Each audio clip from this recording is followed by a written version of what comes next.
Sa ilalim ng liderato ni Senate President Win Gatchalian, mabilis na nakapag-abot ng paunang tulong ang Senado sa mapektadong komunidad.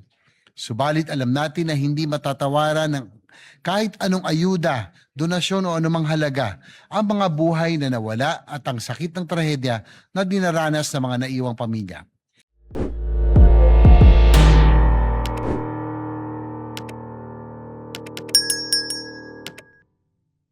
Thank you, Mr. President. Ginang Pangulo, mga kasamahan sa Senado at sa mga kababayan natin sa Mindanao, magandang umaga po.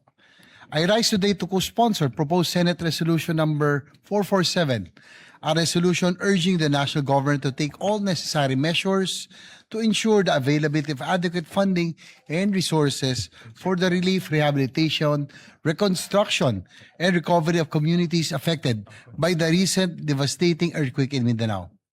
Through the resolution, the Senate joins the nation in mourning and honoring the lives lost during the devastating earthquake that hit our brothers and sisters in Mindanao, particularly the province of Sarangani, South Cotabato, Davao Occidental, and Davao del Sur.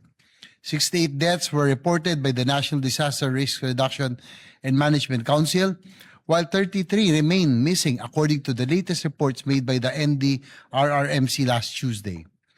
Mr. President, ang mga buhay pong ito ay hindi numero lamang. These are lives and futures that were abruptly cut short by this disaster.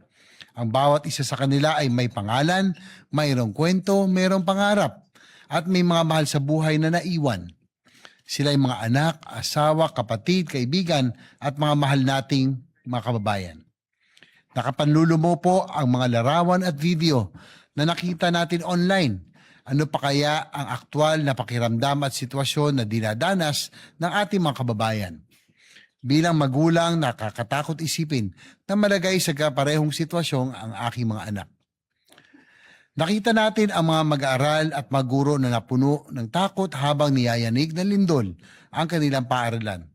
Nakita natin ang ilan nating kababayan na wala nang magawa kung hindi tignan na lamang ang pagguho ng magusali at negosyo na kanilang pinagtrabahuhan at ipinundar.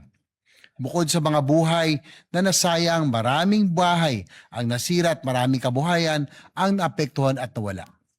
Mr. President, this tragedy is a painful reminder that the country is so vulnerable to disasters and calamities, and that we have so much work to do in terms of disaster preparedness. Lalo na nating nakita ang kahalagan ng matatag na infrastruktura at sistema ng pagpaplano sa pagsasaayos ng ating mga komunidad.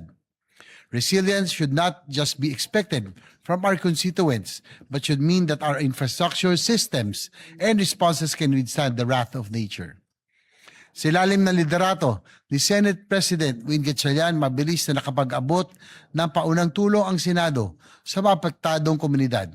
Subalit alam natin na hindi matatawaran ng kahit anong ayuda, donasyon o anumang halaga ang mga buhay na nawala at ang sakit ng trahedya na dinaranas ng mga naiwang pamilya.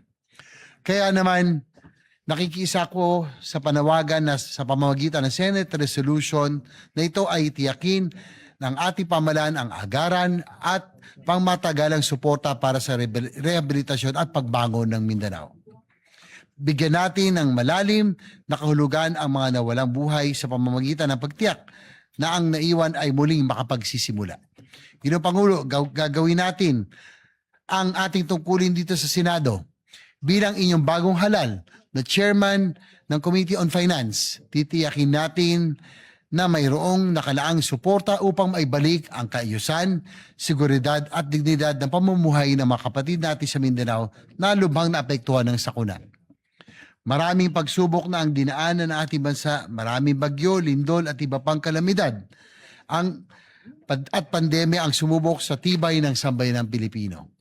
Sa mga panahong mahirap para sa ating mga kababayan, ang pagbangon, ipakita natin na mayroon silang maasahan na gobyerno at mga namumuno.